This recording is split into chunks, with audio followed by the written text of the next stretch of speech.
Le paradoxe de notre époque est que nous avons plus de connaissances, mais moins de patience et de tolérance. Des autoroutes plus larges, mais des points de vue plus étroits. On dépense plus, mais on a moins.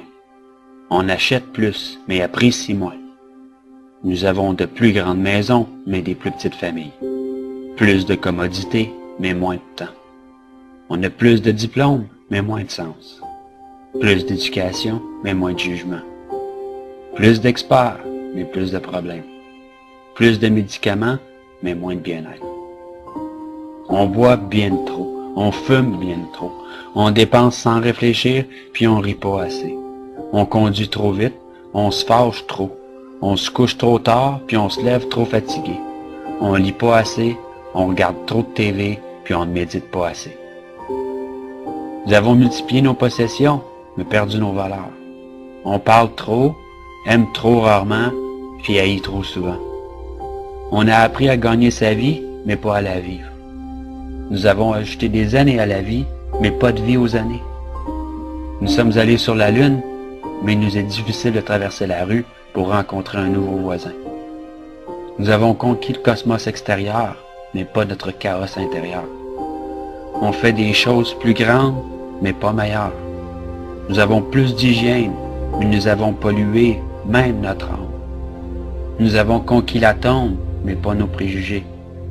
On écrit plus, mais apprend moins. Nous planifions plus, mais accomplissons moins. On a appris à se stresser, mais pas à patienter.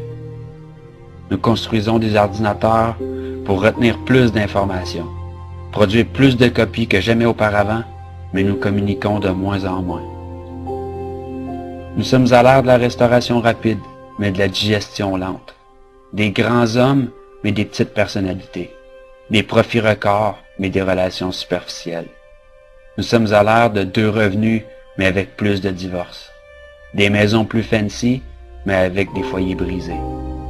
Nous sommes à l'ère des courts voyages, des couches jetables, des basses mœurs, des nuits sans lendemain, de l'obésité et des pilules qui font n'importe quoi, de donner du pep à endormir, à tuer.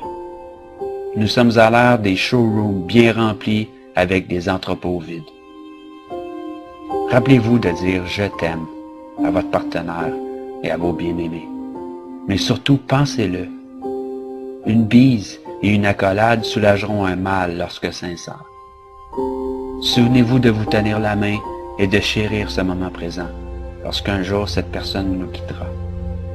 Prenez le temps d'aimer, de parler et de partager vos pensées précieuses. Et n'oubliez jamais que la vie ne se mesure pas au nombre de souffles que vous prenez, mais par les moments qui nous coupent le souffle.